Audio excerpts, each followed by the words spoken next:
Welcome to Around the Bases, the pop culture and sports podcast with your host, Charlie Seymour.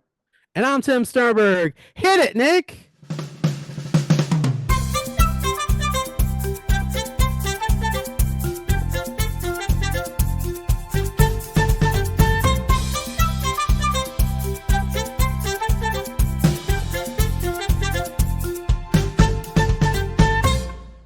Welcome back to another awesome week on Around the Bases. Charlie, how you doing, buddy? Pretty good. How about you? How you doing? Pretty good. You gave me a link to another video of someone else who said "hit it, Nick." I don't know, man. I think people are kind of trying to steal our content here. What's going I on? know, I know. I saw that right away, and I'm like, I have to send this to Tim. How ironic is that? Like, okay, to hit it, okay, but to have Nick, and by the way, shout out Nick Testa, love you, bro. Nick is doing awesome things up in Ohio. Love that dude. Yeah, it's, that, This is too funny. what a week we have, bro. We have a lot to talk about. We have so much to talk about. Wait until we get to Survivor. We're gonna get there. Ooh, Yeah, I had the urge, even though I'm not eating it anymore, but I had the urge for Italian food, and we'll kind of talk about why that is. And we're going to talk about also in this podcast this week the House of Villains, which came back this week, which we missed, and I forgot how much I missed that show. And we're going to talk briefly about something with the Mets, but not much. And we're going to start off. I figured we talked about this. We're gearing, not we, I don't do this. This is not my job, not your job. They out there are gearing up for casting season for your favorite game show and reality shows. And one thing Charlie and I have in common, we have a lot of things in common, but one thing is we were both on a game show and we were both on the same game show. So we have a little bit of that experience to talk to you about and talk with you about how to get on your favorite game show. Earlier in the season, we had the great Rob Kay on, who talked a little bit about that. So I figured now was a good time to kind of bring it up again. What do you think? yeah, absolutely. And there's no better person to hear from you, who you're on to five, going on six shows. So Hopefully, I mean, there's nothing in the pipeline, but that's the plan. that's what you probably said after one, after two, after three, and after four as well. So Our very first just episode a of this matter of time. podcast, I remember you saying, so we were saying, I said something along the lines of, yeah, I've been on one or two game, I've been on a game show or two, or and you said, or three or four. That was the running joke. So now we're up to six. But yeah, Charlie and I, of course, met on We Are Family, which was one of the most amazing to this day, even with number six was awesome, was one of the most amazing experiences because of the people and because of the friends, the True Crew. Shout out to you guys in the True Crew, and just the relationships that Charlie and I made through the show. We're friends. I mean, I've known you now for over a year, so there you go. um Not Yeah, as it's long as pretty most much, of your yeah. friendships, because you are childhood friends. You have like, but it's pretty good. I mean, for a That's game true. show, That's true. I'm very lucky in that regard. you are. Well, you know what? You give off that vibe too. I'm not surprised at all. You're a good dude. But so there are game shows casting. There is stuff coming up. Don't take my grammar and put that on your application, please. But a couple of the game shows coming up, The Floor, we mentioned this previously on Fox, is casting. The the website, I will put it in the link in this description for this video in this podcast on how to apply for the floor. Um, the floor, I think it's thefloorcasting.com, but don't quote me on that. There's another show that is casting called Win 'em Over, and that looks interesting. And I'm sure we'll be talking about this on the podcast eventually. But it's basically you're supposed to convince people to do certain things, and it's about the power of persuasion. I can Mhm. confirm that floor website is correct. I typed Oh, it in thank you. while you were talking, and then right away Rob Lowe's face popped up. So, So the floorcasting.com, right? yep. All right. Perfect. So Win 'em Over is casting. There's another show called Creative Genius that I think is finishing casting this week.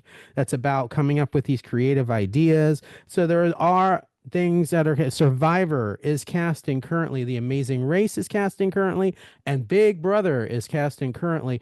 Big Brother starts no, so Big Brother is a year-round casting, right? So we usually find out at the season finale of Big Brother whether or not the show is going to be renewed, but it's kind of a given.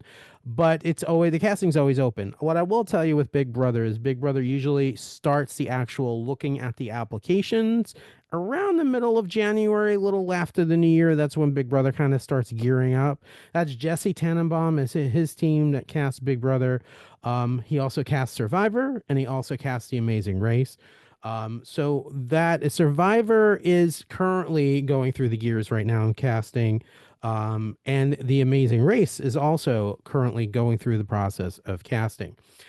I say all that to say, Tim, why are you telling me all this? Why are we saying all this? Because it is not rocket science to get on your favorite game show. It really isn't, as Charlie and I can attest to. We went through a process with We Are Family, and I will say, based on my experience, it's pretty similar to how every show kind of operates and goes. You're going to fill out an application, and Charlie, I would say Well, pretty low. let's caveat that with we had very different casting experiences for that we, show. we did. So you want to tell them briefly what you're because you definitely didn't have you definitely did have a So different for experience. context, I had been in the process for over a full year before Tim even knew about this at all. That's true. So grain of salt a little bit, but continue. Yeah, so perspective. So Charlie, I think, started the application process for We Are Family. During I would COVID. during COVID, which was like 21, 22, like around then. I started so We Are Family started taping in the late September of 2020 of 2023. That's when it started taping. I applied in August 1st of 2023. So yeah, I So was less than 60 basically days. right at the end. um, but it was still the same process. I was just mine was abridged. It was sped up. Um, You could say that. so you're gonna yeah. You're gonna fill out this extensive. I will say almost every show I see nowadays, it's posted on Casting Crane, which is a database for casting agents. Yeah, that's what And it reader. That's what it changes the name of the floor site to once you're connected to it. yeah, like the floor dot casting crane or something like that. It's Exactly. Floor.castingcrane.com/age/gate. Yes, they want to make sure you're old enough. So Casting Crane, just so you guys know, is basically a database that the casting companies use, and it literally, from their end, from what I understand, what I've been told, is literally they can flip through pictures and video, and if they like someone, they'll watch the video briefly. If they like them, they'll go into the application and click. So anyway, let me get back to the application. It's a long, thorough application. A couple of tips for the application: if they ask you questions about the show and the show has been on the air, please know the show. You do want to know the show. You want to know it inside and out. Because oftentimes in these applications, especially more so for reality shows than for the game shows, they're going to ask you what your strategy is to win the game, what your ideas are, what have you done in your real life that you can use to do whatever you do on the show. So, for example, if I was applying for Big Brother, I'm an education advocate, so I advocate for kids with special needs. I'll advocate for myself. I'll advocate for anybody who is in my alliance in the game. You're gonna expand on that, and you're gonna really write not books, but you're gonna write a decent paragraph that explains. Don't give yes or no answers. Don't say yes. Don't say no. Don't say I will. Don't say maybe. Expand. They want to see what you're writing because they're looking at these applications. They're trying to gauge your personality. Because think about it, they have thousands and thousands of people that apply for this show. They don't have the time to call you to go through the process, which we'll explain in a minute, if you're not going to be engaging to them. They have many phone calls to make. They have people to see, emails to make. You want to, on paper, on that application, show as much as you are as possible. So if it says, for example, photos, make them great photos. I mean, you don't have to look like Brooke Shields. You don't have to look like a celebrity. Look like yourself. Be yourself. That's throughout this application. Don't pretend to be somebody else that you're not. Be yourself. and give them the pictures that you think, this is shows me. Listen, I'm hanging out with my friends. I'm doing this. I'm doing that. You don't have to make up some big shebang. And I'm going to talk about big shebangs when we get to the video in a minute. Um, that's it. That's all you have to do. Just throughout the theme in your head, I'm being myself. I'm being myself. I'm being myself. That's what they want. And especially for reality shows, be blunt, be blunt. If you listen, if you kind of talk a certain way in regular life, talk a certain way on the application. They don't. This isn't a job interview. This isn't like pretending to be the good little office worker. No, they want. If you watch a reality show, that's not who you want to see. You want to see the real people. That's who they are.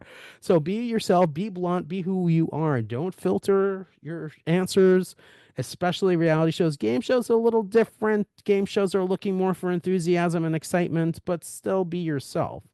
Yeah, Um, and how, excuse me, and how can someone who is applying get the Tim treatment? Like, how do you get noticed? What's that little extra, like you said, the excitement? What's something that they can do? the video, dude, let me tell you. First of all, to rewind, part of it is in the application. Do you have to dig? If you have to dig, dig. But you have some interesting things in your life. Everybody has interesting things that they have done. Maybe you had a lunch with Bob McEnroe or something that you just happened to do, or maybe you played catch with the late great Don Drysdale, right? He was a great pitcher for the Dodgers. Whatever it is, dig into that past and bring it out into the application. I don't. You can attest to this too, Charlie. The applications usually say, "What are the five interesting things you have done?" Right? That's usually something. Make it really interesting, because a person who leads an interesting life is going to be interesting on TV. Whether or not they provide drama is another story, but just being interesting. I tell them when I apply for shows, and this is true, this is who I am. I'm like the Florida Forrest Gump. Like, I've done everything, you name it, I have done it. We've talked about this. I played basketball with Alonzo Mourning. As I talked about on Trivial Pursuit a couple weeks ago, I had lunch with Paula Abdul. I've done things, crazy things. I've won 4 cars. I have been on 6 game shows. I've done some insane things in my life. I've been to, we've been to Taiwan for free. We went to Easter Island in the middle of Pacific Ocean. So The that, Academy Awards. yes, went to the Academy Awards, the red carpet. Yeah, it's crazy. My life is nuts. You've done Um, so much. You've done so much. It's hard to remember it all. it is, and when I'm putting it, You need a running database. it's like the old ticker tape. When they're adding up in the calculator, and you're like, oh, cha-ching, cha-ching.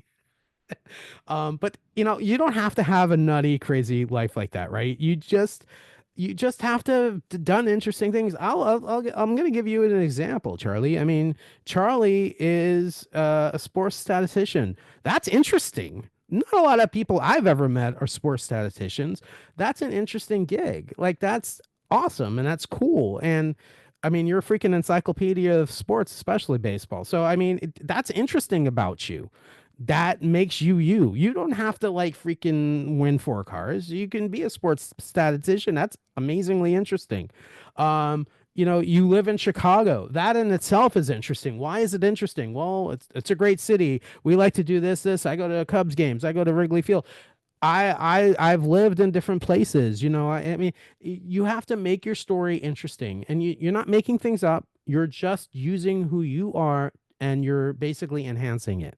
So that's the first thing to answer your question. The second thing is that video. And, I've had friends, I will tell you straight up, I had a friend last year who applied for Deal or No Deal Island, and he showed me his video. I'm not going to call him out, I'm not going to say who he is or whatever, but the video was like a very dramatic Academy. It's a beautiful video, don't get me wrong. It was him on the beach and he was walking, and then all of a sudden he's in his office and he's sitting behind a chair and he's like doing this whole act thing. Don't do that. They don't want that. They want you. Every video I've ever done for a game show or a reality show has been, "Hey, I'm Tim Sternberg. I'm from Plantation, Florida. I'm 53 years. Well, I wasn't 53, but I'm 53 years old. I am married to my beautiful wife Erica for 30 2 years. And that's kind of what I do. And it's literally a minute to a minute and a half long. And I try everything, all the interesting stuff I put on my application. I kind of bring it out in a video, but I bring it out in the case of when I am on the floor, I am going, my strategy is to do this, this, this, because in my real life, I do this, this, and this. That's what you're going to do. Energy, energy, energy, especially game shows more so. I would say reality shows are looking for, they're both looking for energy, but reality shows are looking for that rough who you are. I'll tell you in real life, Charlie, you know me, I do cuss, but don't do it on the podcast. But I talk like that. And I sometimes don't give to whatever's, I am very opinionated and I bring that up because you know what? If I'm going to be on a reality show, the best contestants, and we've talked about it on the show, are the opinionated ones. New York, which we're going to talk about in House of Villains. She's freaking entertaining because she's herself. That's who she is. So you want to make that video entertaining. You don't want to make it super long. You don't want to make it super short. So about a minute and a half, 2 minutes tops. And make sure you follow the directions. That's the other thing on the application. Give them whatever they ask for. And if they say the video is optional, no, the video is necessary. Put the video in there. If they say pictures are optional, no, put the pictures in there. If they say anything is optional, no, put it in there. Just, take the time if you really want to make this happen and fill out the application completely. And if they say it's optional, do it anyway. That's the first part. So what happens next, right? What happens next is happened to both of us, I'm sure. You get a phone call. What's this weird phone number from Los Angeles or wherever? Casting agents are all over the country nowadays. When you get that phone call, I'm telling you straight up, that is when your audition starts. When that phone rings, you pick up that phone and they say, "Hi, I am Joe from the floor." Joe, what's up? How you doing, Joe? It's good to talk to you. I'm being me. I'm just being a little more enthusiastic than I normally am. And I'm being excited. I want him to know that it's exciting to talk to me. So Joe, yeah, what's up? Hey Tim, what's going on? I'm just living a life. What can I do for you? Yeah, see you applied for the floor. Yeah, I did. I can't wait. I love this show, blah blah blah. And tell me about yourself. Well, I'm 53 years old. I'm from Plantation. And you go through the whole thing again. And they're looking for that energy. They're not recording anything, but whether or not you pass this phone call will tell them whether or not they want to take the time to set you up with a Zoom call. And that's usually the second step. So the phone call is the first step, a Zoom call is the second step. The Zoom call is usually with a secondary. So this is usually a casting assistant that'll make this phone call. The Zoom is sometimes with the casting assistant and sometimes with the casting director. And the casting director will record the Zoom call. They'll ask you a series of set questions. And basically, what they're doing in recording the call is they're creating a tape of you.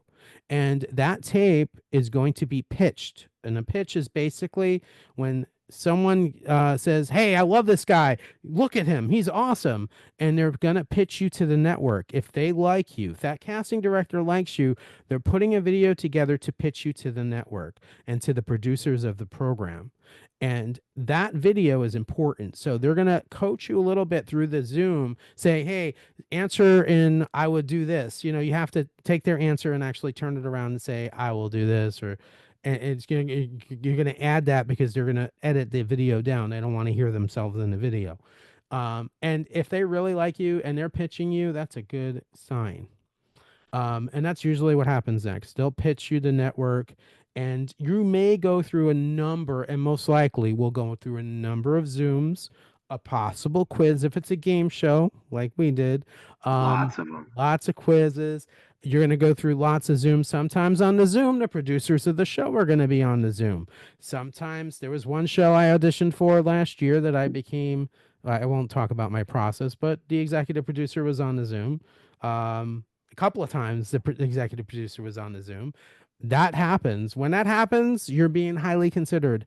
But do not take anything for granted. Do not expect anything because, quite frankly, even though you might be up there with the executive producers, you might not be the fit for that show at that time. It's happened to me. I won't say which ones. I can't say which ones, but it has happened to me. It's okay. You move on to the next show. You see, I've been on 6 game shows. It's possible. You have to move on. So And the other thing I want to say, and treat the casting folks with respect. This is their job. This is what they do. You might not be a good fit for that show, but if they like you, and this has happened with me, they're going to keep you in the back of their head. I know people from We Are Family that were contacted because they like them for something else. Keep that in the keep your the way you treat them with respect. Follow them on social media, like their posts, treat them, give them be and develop some kind of rapport. I mean, they're people, they're human beings, and that's kind of nice to do. And I will tell you, I can't recall a casting person I've ever worked with that I did not like. They're all awesome. I mean, I've had such a great experience. And that's the thing too. The audition, even though sometimes it can be tedious, it's fun. It's a fun process. I don't know, Charlie, you were a novice, right, with We Are Family, but I would say it was pretty exciting to be under consideration for a game show, right? I'm sure that was the talk of your family, like, oh my God, I can't believe that this is Absolutely. happening, right? What? Absolutely. Let me ask you a question. I don't think I've ever asked you this question, Charlie. So, what made you apply for We Are Family? Like, what was the process? What happened? Honestly, it was COVID. We weren't really doing much, and I just honestly I replied to like an Instagram ad, and then didn't really think much of it. Weeks and months went by with nothing. Didn't even really think twice. Then got contacted, and then weeks and months went by. Had a Zoom. Weeks went by. Had another Zoom. Weeks went by. I mean, this went on for a long, long time. That's why I said grain of salt. It's a little different process than ever. So But I think you uh, just brought up a good point that I really want to make too. Once you apply, set it and forget it. Just let it go. Like apply and let it go because you don't know what's happening out there. Do not upset, even if it's for your favorite show. Do not obsess over the application. If it happens, it happens. Do not reapply in the same season. Do not pester the casting people. If it happens, it happens. I will tell you, for some shows, they're going to call you back right away. And for other shows, it could be months and months and months because things happen. And with We Are Family, for example, we know that things happen. Jamie Foxx got sick. Jamie Foxx was supposed to be the original host of the show. They went through a period of not knowing whether or not it was going to be made. And the format kind of changed in the process too. It became from one thing to another. So you just have to have patience. Wouldn't you agree? definitely. I mean, if I didn't, I could have been done, but I can't tell you how many times people are like, "Are you sure this thing's happening?" I'm like, "I don't know," and whatever happens, happens. So it went on And, for a long time. It and was, once you're chosen, the feeling, right? It's like, holy crap. yeah. Like you get the airline ticket and like, wait, they just bought me an airline ticket that I'm actually going to Atlanta? Like what's happening? And Once you I find thought out like 3 days before, that Monday. We left that Wednesday. I kind of knew over the weekend that it was coming, that it was potentially because, I got contacted saying, well, you might be back in the mix because at first I wasn't. And so I told you'll hear from us on Monday. And that Monday I said, I got the email that you got that said, congratulations, you're going to Atlanta. You may or may not be a contestant on the show. Which was a weird line that stuck in my head and for good reason. But it was like, wow. And then, I've been through this, so I'm not as apprehensive, but the stories that we got from you, I think, and our fellow contestants was, I didn't know if this was for real. They're just flying me to Atlanta, that there was some kind of kidnapping or something going on or yeah, something. But yeah, I knew better. I knew, because I do my research, right? I look at who's producing it. I look at the casting people and what they've done. I kind of, you knew, but I mean, in that yeah. background check that you have to fill out, Same for me. After I had a couple of the Zooms, I just went to IMDb and I saw they were all on there with a bunch of things. I'm like, all right, seems legit. legit. Yeah. And so, real quick, what happens is if you're lucky and fortunate enough like us to get chosen, usually you're going to go through some more Zooms about wardrobe. They ask you to send pictures of yourself, which was fun.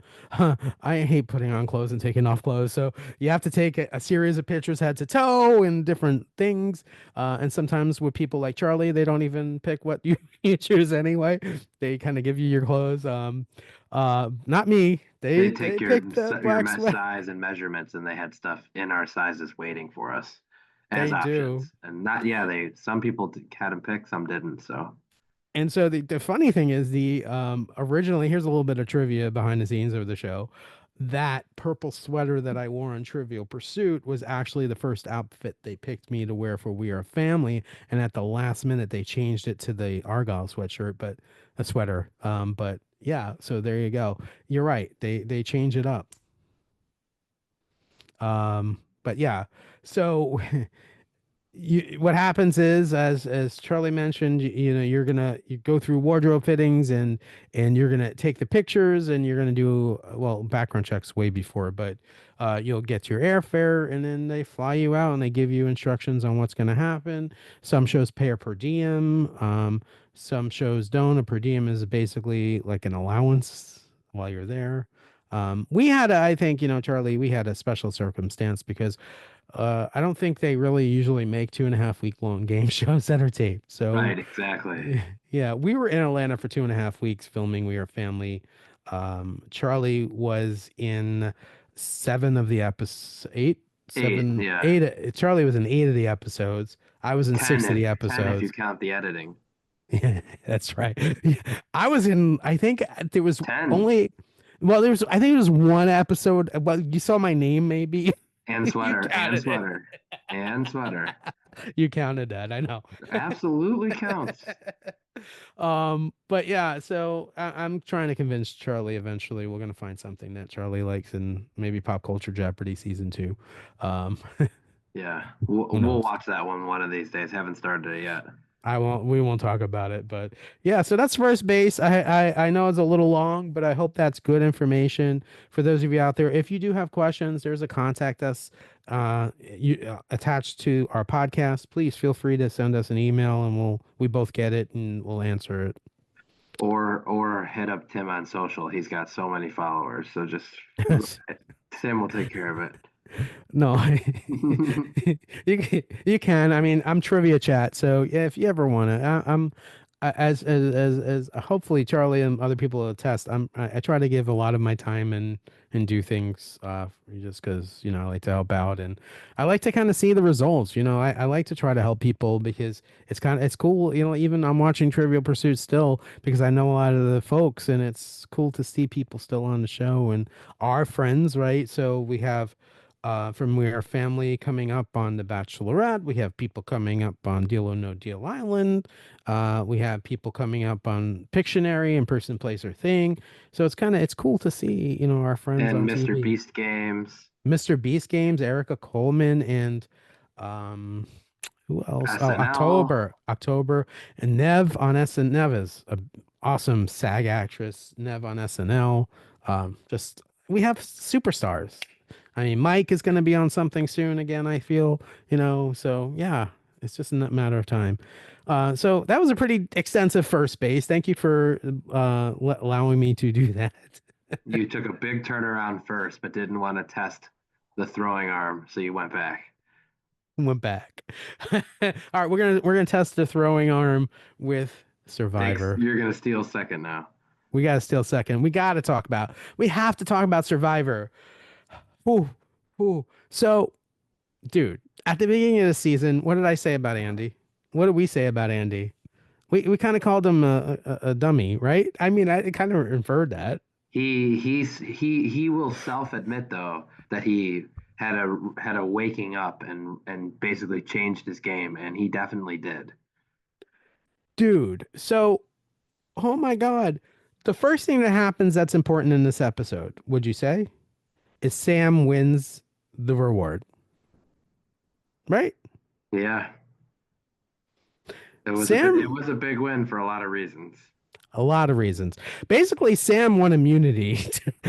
I mean, his reward was basically his immunity, and I'll Yeah, explain. it was like a 12 domino scenario in which the first domino had to fall and all 12 had to fall, and How it started in perfectly.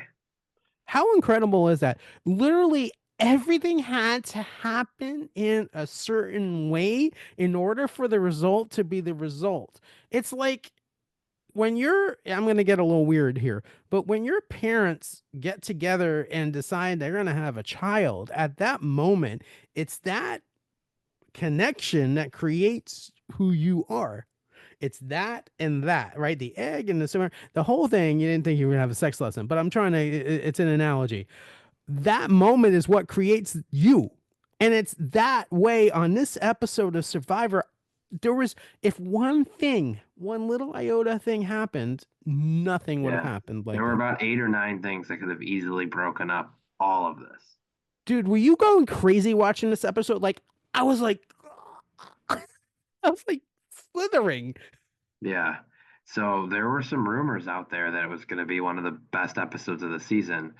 And you always kind of take those with like a little bit of a grain of salt. You're not sure, should you believe the hype? And wow, did it live up to it? I mean, it was, Holy. Dude, you know I haven't watched Survivor previously to last season in a long time. That is the best. The previous to that for me, the best episode of Survivor goes all the way back to Borneo when Sue Hawk made that speech about snakes, and I thought that was like freaking. This was, I don't know what tops this. Like this was incredible. yeah, it had So everything. so let's explain what happened. Uh, so Sam wins. It's a challenge where basically it's another balance thing, but it's like more extensive. No, that's the immunity challenge. Excuse me. I'm so excited.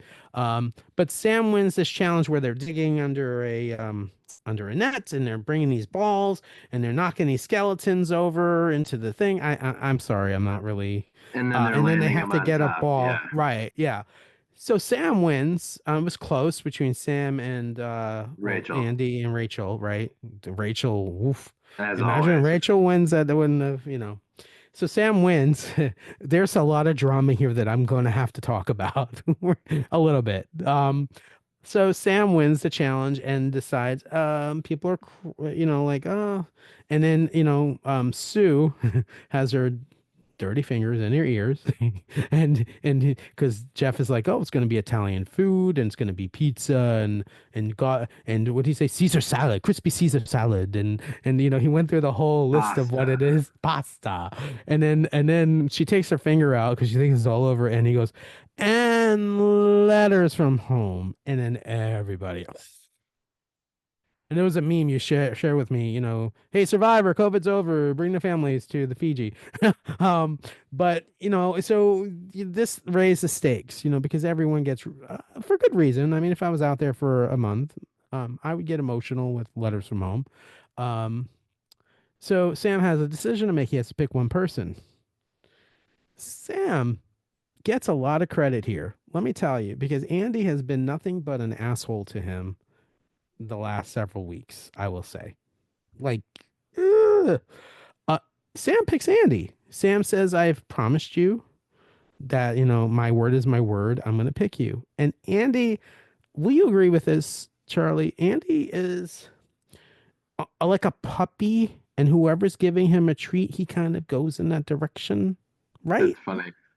It Yeah, seems it's a good like that. analogy. Oh, you like me? I'm here. Oh, you like me? I'm there. That's his loyalty, is whoever's being nice to him, you know. Um, but I'm gonna give Andy his credit. So Another domino in the right step. So Sam had 100%. to win, then Sam had to perfectly pick the right people. So first he picked Andy, like you said. So And then then he who does picks he pick next? Genevieve, who they're Genevieve. already the two on the bottom. So you know what? Why not? But usually that leads to other people getting mad, which of course this was like no other. So Teeny throws, I will say, a supercalifragilistic temper tantrum. Would you say Not that? not quite on the Liz level, but it was Not up the there. Applebee's level, but she. Well, he should have taken me. If he taken me, he would have been smart. And if he wasn't smart, he took have taken me. And I don't know, understand why he didn't take me. And I was sitting It's there always going, it's always funny when it's a person who gets upset about it, when had they won, they would not have picked the same person. There's not 100%, a chance in hell Sam would have 100%. been picked had Teeny won. So just a Nah, little bit of she would have picked like her Rachel or Sue or something. I mean, she would have not. Rachel, Sue, Carolyn would have been two of those three Yeah. for sure. So she gets so upset, and how dare he? And who did he, to the point where before I'm going to tell you, I didn't have an opinion of Teeny. I kind of liked her. I mean, I liked the way she and Saul were kind of friends and stuff. After this episode, if she gets voted out next, I'm good. Like I have, like my opinion changed so much of her because I found that she was a whiny person. Like I don't understand it. Yeah, So she has her little temper tantrum, of course, and now she's like, I want Sam out. Sam, Sam, Sam, Sam, Sam. So she's digging her feet in the ground and saying, I want Sam out. And so she's like, there's some conversation before we get to what happens at the retreat. There's some conversation in the camp, like, oh, watch when he comes back, he's gonna say, yeah, I'm sorry, and all this stuff. I love the editing in this video in this episode, as throughout the season, superb.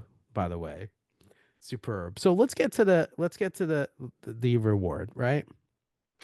So Andy comes up, right? He says, you know what? Listen, guys, I have an idea. I've been thinking about this.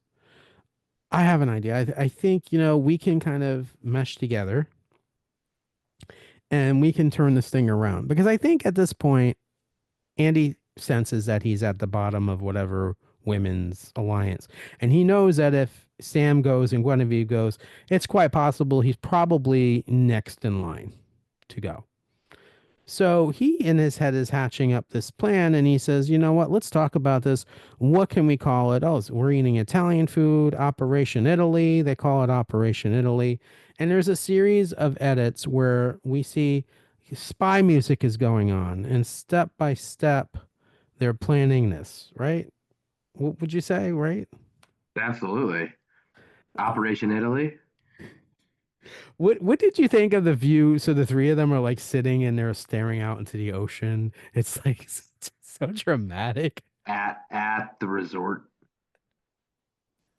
And they're on hammocks Or and reading the I'm sorry, letters. at the sanctuary. Sanctuary. It's a resort, but yeah, it's probably right next to the Ponderosa, like in a sanctioned off place, but whatever. So yeah, they're reading the letters. They're relaxing, but they're also coming up with a plan. And the plan initially, because this is before immunity, was to get Rachel out. That's who they wanted to get out. So Good luck with that. yeah, that's Charlie's girl. The Um, goat. that's your Been goat. picking her to win for weeks. Although I'm not quite there anymore, but we'll talk about that. Um, Yeah, we will talk about that. yeah, we will. So they come up with this elaborate plan, right? So they're gonna convince the four that are back at camp to split the vote because Genevieve is gonna have this mysterious idol that she found, and so they hatch up a plan when Genevieve gets back to camp that she's gonna take some beads from a previous idol that's no good anymore, and she's gonna kind of twist them together, and they end up doing that, and then Andy starts planting the seeds that Genevieve might have an idol, and Teeny kind of goes over there and Genevieve basically tells Teeny, "Yeah, I'm gonna be safe. I'm all right." And Teeny goes, and she has these weird looks like, and and Teeny goes, "Can I see?" And she shows it, and then Sam goes, "Oh, someone's coming," and Andy was coming, so it was a real brief thing, so she wasn't able to see it. And so, they come up with this elaborate plan that the plan is they're going to split the votes between, um, they're going to convince the four to split the votes between Sam and Genevieve. And the three of them are going to vote for Rachel to go. So they go to the immunity challenge. And of course, the goat, Rachel wins her third immunity, is it? Yeah, I think the third. Yeah, third immunity. And so that plan kind of goes up, and then they have to pick a new focus. This is where I think the plan is perfect, but I think they should have picked Teeny and not Caroline. That's just me. I don't. Yeah, I it think had to be Teeny's one more of of the a two of them. troublemaker. Yeah. They weren't going to pick Sue. Sue's too busy in the sand and the dirt. And working in the coal mines. My God, we gotta talk about that. But It's we gotta talk It's about it. it's it's too bad Survivor makes Sue work in the coal mines after hours. So you guys remember Charlie Brown? There was a character called Pigpen. Yeah, That's what Sue reminds me that was a great one. of. So anyway, they decide they switch gears to Caroline, right? So that's Caroline's. But the thing is this. So they're showing over to Sue and Caroline. What does Sue have, Charlie? Stu has an idol. She does. And what does she tell Caroline? She says, I'm comfortable playing it for you. Right. She's gonna play it for her. Um, well, so we get the tribal council. Now, I got a little nervous here, Charlie. I don't know about you. Because I feel like Andy has too big of a mouth, and Andy sometimes needs to shut his mouth. Because Yeah, Andy sometimes he's like the guy at Christmas, and you're trying to guess the gift, and he basically gives you the all the clues to get the gift. it's hard to know on those tribals because how much do they show of it and what gets cut out. So my guess is all of them talk a pretty good amount. It just kind of depends on how they show it. Yeah, I think they cut it way down. I think that's like at least an hour long thing that's going on. You know Yeah, what I mean? yeah, and then they show it in about 5 or 6 minutes. So yeah, The ironic thing, I don't know how ironic it is or how this works. It's interesting that Sam, Guinevere, and Andy are seated together in the tribal. Like they're hmm three of them together. The other four are there. That was interesting to me. That was that way. I don't know if they get assigned seating. I know production kind of knows where the tribal's going to go because they're obviously getting the dailies and the feeds, and they know what's kind of happening. So it's interesting that they would put them together. So they're talking in tribal, and they played it really well. I will say Guinevere, Sam, and Andy played it well. Didn't really kind of give off any fear that Sue should have to use that idol. right. Um, they get to the point where Jeff says, if anyone has an idol and they want to use it, now would be the time to do so. And And this was one of the other key moments right here. how long you noticed? I'm sure you noticed how they took an extended time when he said that. They Yes. longer than usual. And And the I'm like, key is the Sam and Genevieve conversation out loud. can you explain what that is? So, as we mentioned, Genevieve made this fake idol. It's been whispered. They've told Teeny about it. And then Teeny decides, I'm going to keep this information to myself. So, none of them really know about it. So, Sue's, oh, well, maybe I'll play it for Caroline if she needs it. She only will do that if she feels there's a need. So then Sam brings it up about the idol and says, Are you going to play it? And Genevieve says, No, no, no, no, it's okay. I'll live with whatever. And basically says, No, I'm not going to play it, which then eases Sue's Sue. concern. And now Sue doesn't feel the need that she needs to play hers. Perfection. Perfection. Not only that, but now it leaves the lingering question of Genevieve has it, maybe she can use it next week. And this is again is a fake one. It's not even real. So Can well we done. also talk about the fact that your girl, Rachel, did not use her block of vote? Now this is what I wanted to talk about. I'm glad you brought it up. So that was another thing that could have put a wrench into the plan. But now here, think about this from Rachel's perspective. Okay. She has the thing around her neck. No matter what she does, she's there next week. Okay. And then let's play out Operation Italy as the doomsday scenario. Okay, Is let's that the just play final out. time she can use it next No, she week? can still use it next week. Yeah, Oh, she okay. didn't have Yeah. to use it yet. But she will So definitely use it next week. I mean, right, okay. so that's Right. exactly where I was going. So Okay. even if in her scenario a doomsday happens and one of her others gets voted out, at the worst, it's still 3-3. She still can use that next week, which gives them the numbers again 3-2, and she still has that extra idol in her pocket. So I thought that's to me that seemed like a calculated risk of hers, where yeah, sure, she could have blocked it and they could have got one of them home. But now she only has the one idol at six, where instead now she has two things at six. Hopefully, use one to get to five, one to get to four, which pretty much guarantees her to the end. Whereas in the scenario where she had to play it, yeah, they got somebody out, but now she only has one safety for 2 weeks. Could they take her out in one of those 2 weeks? So that's why I think she took that calculated risk. And I actually think it's not going to hurt her game that much because I still think that Sue and you still have three of the four left in because Caroline's out, but you still have Rachel still has Sue and Teeny.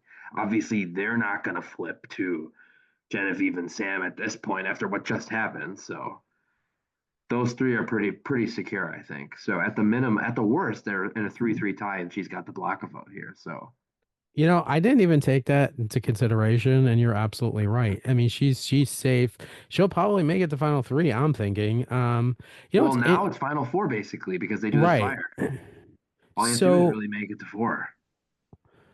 so the thing is with Rachel, um, she pretty much has it. I mean, her game has been impeccable, as we've talked about. She really has the numbers, and she really has the resume, as we talk about on Big Brother and Survivor. Same thing. Um, the thing is with Rachel, do you think I saw the preview, and it seems like there's a little trouble in paradise the way they showed the preview with Rachel and the others. Um, do you think it's possible that Rachel then flips to Andy, Sam, and Guinevere? I mean, at this point, That's her I original think tribe. I think anything could happen at this point. Honestly, at this point, you're down to six. You know, it's a game. It's a game of Survivor. You know, you got to adapt in any way you can. I could see it. I mean, honestly, at this point, is the way she's looking at it is it doesn't matter who. She just has to get to four, because if she does get to four, she's either at the worst making fire against someone to make it to the final, and then that only further boosts her resume.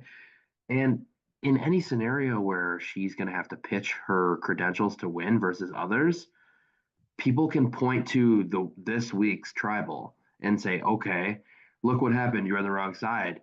Okay, but what happened in the grand scheme of things? She won immunity, so she didn't have to worry about any of it.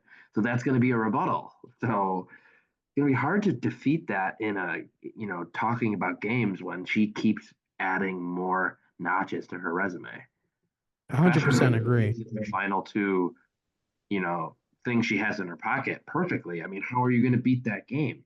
I just don't see a scenario right now where if she makes it to the final three, I don't see a scenario in which any other person is going to be able to outpitch her. Like even someone who like does anyone close enough where if they won two straight immunities could then be like she's so far ahead in terms of the game. I think as long as she uses the block of vote, another notch in her resume, uses her idol, probably does anyone even know she has an idol? I don't think still no one knows. I forgot So that she had an idol until this last episode. I didn't yeah. realize. And do you remember how she got it? That's another story she can tell. She cut it open in tarp in broad daylight in front of the whole tribe. Yeah. So like she's At the I really reward, think I really think it's gonna be tough for them to get her out unless everybody flips on her next week. She doesn't know it. She uses her block of vote and still goes out. Like it's gonna be tough for her not to get the final four. She might have to lose fire making. That might be the most reasonable way for her not to win which is I her honestly losing hope she fire. doesn't. I hope she doesn't because she deserves to win.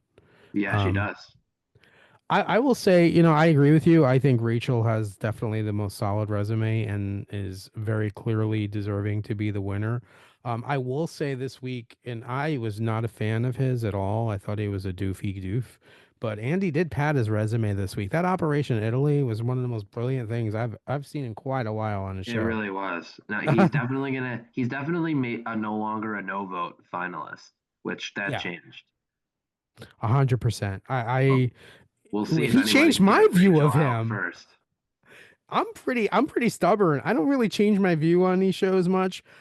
I did a complete 180 on him. Like that was just I was like that, you know that meme I made of myself for Trivial Pursuit? I was literally like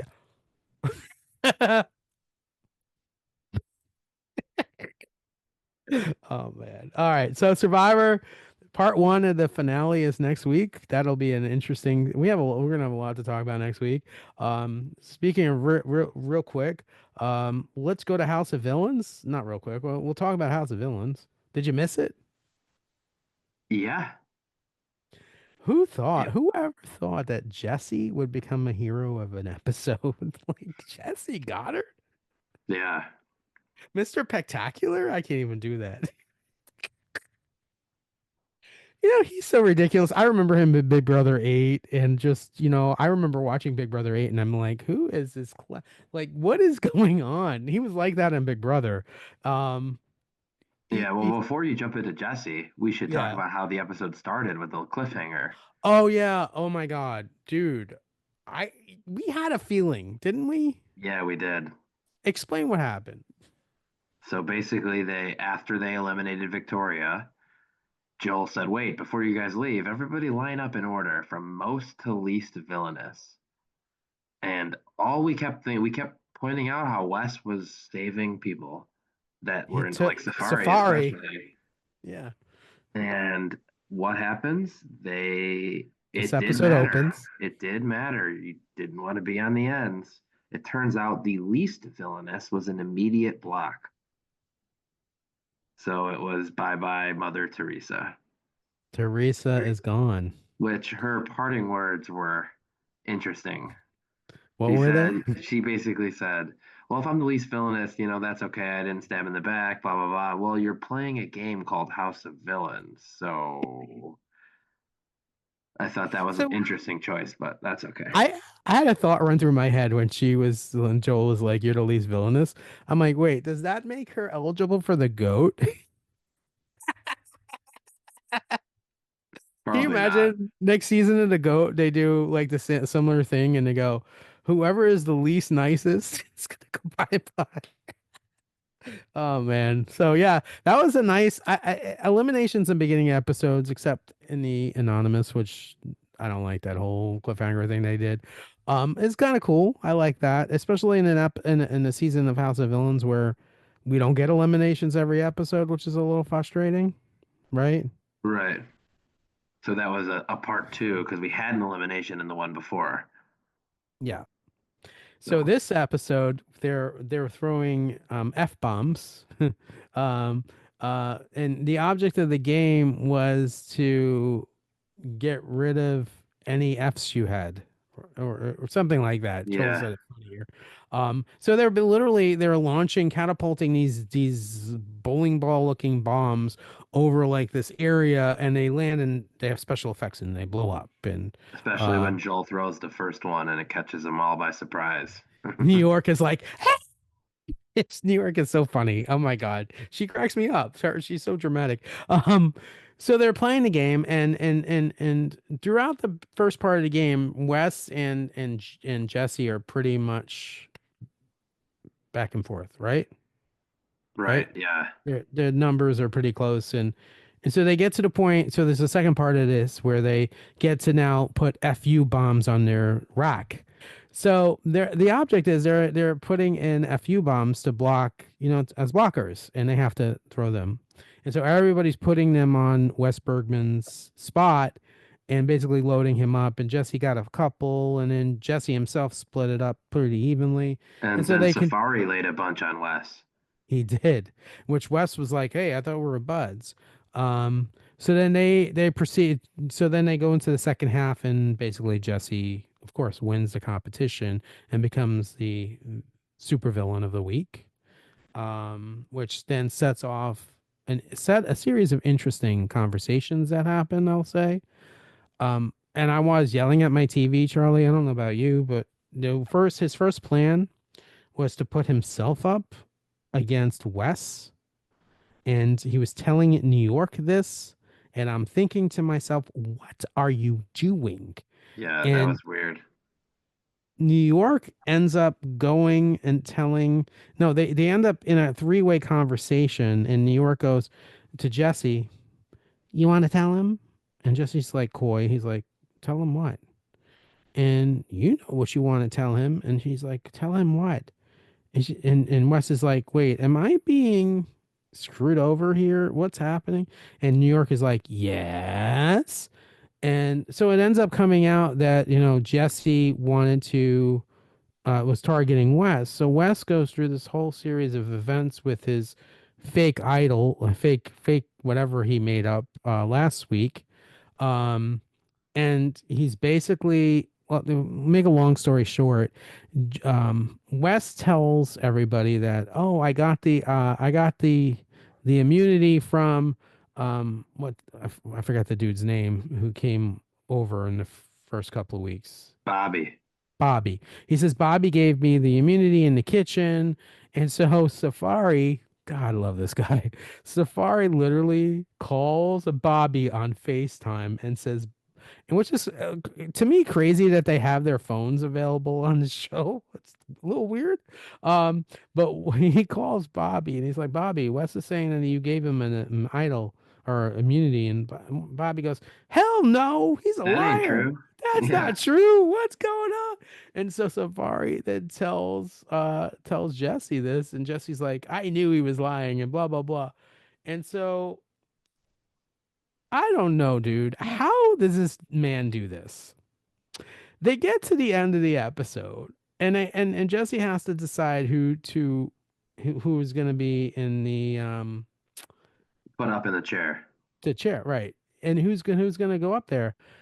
And somehow Wes maneuvers his little out of getting nominated again. That's brilliant. I don't know Yeah. how he did that. So Jesse puts up New York, which I expected. I actually thought it was going to be New York and Wes. He puts up New York, and then the second person he puts up is what really causes all the fire. New York is her usual fireworks, and then he puts up oh goodness gracious, what's his name? Um, so, Safari? no, he puts up the drag queen, Oh, Candy. Candy. He puts up Candy, and then he puts up New York, and they both are upset, blah blah blah, really upset. Joel goes, "Okay, you guys can leave," and then Joel goes, "Wait a minute, one more thing," and then the episode ends. Do you have any? So I wanted to do some predictions. Do you have any predictions on what that one more thing is? I do. I have a There's going prediction. to be a third person, or there's going to be no fight back. I think it's a third person. I think. Oh no, I think your second. I think your second guess because I'm going to tell you why. And I know they cut off the preview on your on demand. The preview shows like it showed Wes in the preview playing a competition. It showed a bunch of them playing. I Hmm. think it's what you're saying is the fact that there's no fight back and oh, it's immediate elimination. Um, Wow. but who knows? Such a good show. We're coming to Yeah. the end of it too, I right? Yeah, and then the other thing, my one other thing was I get that it's not the same. It's just a little different that the fact that they all get to have their cell phones with them. So like if West knows they all have their cell phones with them, was West not realizing that they were gonna ask or try to get confirmation if he was lying or not? Like that one part didn't it didn't seem like West was fully on top of his game for that one moment. Part of me wonders, and I'm glad you brought this up. I wonder how that series of events transpired where Safari called Bobby, because I'm wondering. Did a You and producer I, push him in the direction? yeah, that's kind of where I am Yeah. at. I feel it was very weird, and I'm like I don't know like what was the series of events that occurred with that, and I don't know about you.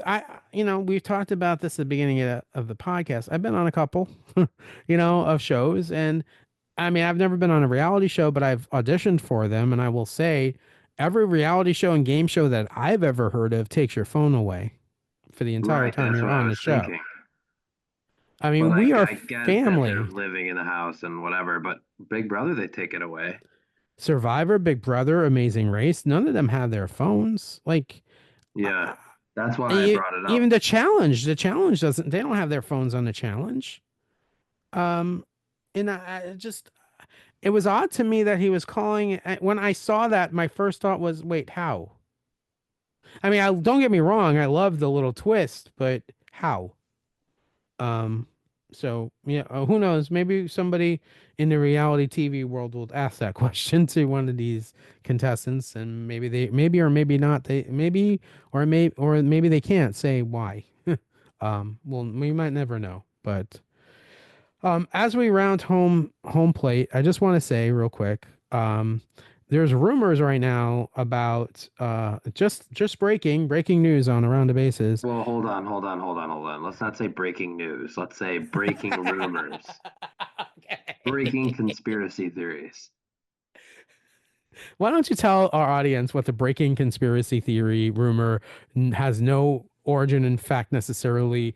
This is Um, this is straight out of the Shohei's on a flight to Toronto in that realm, but the Mets manager Carlos Mendoza's son Supposedly supposedly is claiming that Juan Soto's coming to the Mets that he was offered something like 700 million for for 15 or something. 15, and most of the other offers are in the 600 range, Now, which I is will absurd that say we're even saying this out loud, but that's neither here nor it's there. because that is absolutely, you don't do that in contract negotiations. But I will say this, it's not so wild because that's kind of where in my head I was thinking the offer would be. I'm not surprised if that's the offer. Yeah, just It's think not though, that crazy. Shohei in present day values deal was only like what, 460, something like that. I'm going to stay straight up. I would love Juan Soto to come. And even if it's for that, I'll still love Juan Soto to come. But that is such an overpay for Juan. I love You'll be Juan getting that Soto. jersey right away. I You'll will. be getting Ah, plenty of that initial bonus money back quickly in jersey sales. you are not wrong. But I still think That's going to like be a very popular Metropolitan jersey if that happens. does let me ask a question then. And let's piggyback on that real quick. Does Shohei have, I don't know this, you know this because you're like a baseball encyclopedia. Does Shohei have an opt out in his contract? I don't believe he does. Because if he does, he could renegotiate because I believe Shohei Ohtani deserves a higher level of pay than Juan Soto does. I love Juan Soto. I think Juan Soto is fantastic, It's all about but when you sign. it is, dude. You're right. It's crazy though that I the best player in our 5 years from lifetime. now, we'll be talking about how both of them are bargains. I agree 100%, which is crazy, right? It's insane to think that. I think Juan Soto for the Mets is an absolute game changer. I think Juan Soto for the Red Sox, not so much because I don't think the Red Sox are He at does the not have an level. opt out. Confirmed. I think Juan Soto will have an opt out though. Oh, he'll probably have two. Yeah, definitely. The interesting thing, and we'll talk real quick about the rumors, and then we'll kind of wrap it up. First of all, we've talked about this. I think there is going to be a signing by the next time we're talking on this podcast. I think the winter meetings Soto are coming up. Yep. by the end of the week, if the Yep. reports are true. Winter meetings actually start Monday, so we'll see. I hope so. And That'd be pretty cool. if I'm a betting man, which I am, but not in this case, but I'll still say I am pretty confident he's going to sign with the Mets. Um, and I'm not just saying that because I'm a diehard. I will say, and this is why I'm saying it. I think Juan Soto to the Red Sox have potential, but I don't think they're there. I also don't think it's going to give him the pedestal that he wants. And New York is a big pedestal of a city. And I think he really relished that being on the Yankees last year. I think he likes that. I think he's already living in New York with his family, and he doesn't have to move if he goes to the Yankees or the Mets. I think that's a consideration, although it's not the consideration. I think for Juan Soto, the consideration is money. At the end of the day, it's whatever he's being offered. It's not Big Poppy's coming up or somebody else is saying this. Oh, me the money. It's the money. And he has connections on the Mets. Him and Lindor are friends. He has people that he is friendly with on the Mets. I know he's good friends with Ronald Acuna Jr. and Acuna's brothers on the Mets. So I do see there's connections. Um, We'll see. I mean, I do think I think it's going to come down. I still think it's going to come down to the Mets and the Yankees. I don't think it's going to be the Dodgers or the Red Sox or the Blue Jays. I think the Blue Jays are a great, possibility, but they have so many. There's issues. There's the currency issue. There's taxes. There's a lot of things that they have to account for in order to make it an attractive offer. That I don't think they can do it. Um, I think, Cohen has the advantage because he doesn't have to deal with the currency and the taxes. So I think at the end of the day, I think he will. We've been talking about this for a month already, but I think he'll sign with the Mets. But we'll see. And then the focus turns to what happens with, among other people, Pete Alonso. Um, and so we'll see. And then the rest. But I told you this a couple of weeks ago. I said Scott Boras is going to want to make the announcement right before the meetings to make a boom. Like he's going to want to make a big splash, and I think that's what's going to happen. And that's what the writers are saying now. The beat writers are thinking that too. Anything else you'd like to discuss, my friend? Well, one of the former Mets got picked up, Who? Luis Severino. Oh, we got to talk about Sevy. $67 million, largest contract in Oakland Athletics franchise history. What's the justification for that? They supposedly want to start spending before the move to Vegas to get fans excited again. I will say this. I was a huge fan of Luis Severino this year. I think he's wonderful. I think he had an uptake of a year. Not, I don't think. I know he had an uptake of a year. He pitched beautifully. I want to give some of the credit to him, but I want to give a big chunk of the credit to the Mets pitching staff because honestly, before this year, he was with the Yankees, couldn't get it together. I think Mendoza saw something in him when Mendoza was with the Yankees and they brought him to the Mets. I don't think he's going to be as good with the A's. He's going to be their best pitcher because look what they have. I mean, you know, um, but you shared with me a picture. He's going from Citi Field to where is it going to be and where are they playing? Sacramento? Are they calling themselves the Sacramento A's or are they still calling themselves the Oakland A's? I think Sacramento. They're playing where the Sacramento Bees play, right? Is Yeah, that the minor league team? Bzz. it'll If be you it'll be something. That minor league park is something. I have seen that. Um, I'm surprised. Are you surprised? The Oakland A's have a minor league team in Vegas already. They have, well, it used to be the Mets minor league team, and the Mets they went to the A. They switched affiliations to the A's. They used to be called, I think, Area 51 or something like that. They were like a alien kind of, and now they're, I forget what their name is in Vegas, but they have a, I'm surprised they didn't move them to Vegas to the minor league stadium since that's what the plan is. Yeah, I don't know. I think they just wanted to keep him closer to the in the area for now before the I move. mean, they've already pissed off the fans. So, I Yeah. mean, anything else you want to talk about? No, I think we pretty much covered it. We went pretty long on this one, so we'll Yeah, keep we did. keep it there. I'm sorry, folks. Mm, This a has been lot around the happened. Busy week. oh, busy week and auditions and all that stuff. Um, this has been around the bases, the pop culture and sports podcast with your host, Charlie Seymour. and I'm Tim Sternberg. Until next time, we'll see what happens with Juan Soto. Have a great week, buddy. Hopefully a big week for the Cubs and the Mets. Let's go Cubbies. Let's go Mets. Absolutely. All right. Bye, everybody. See you next week.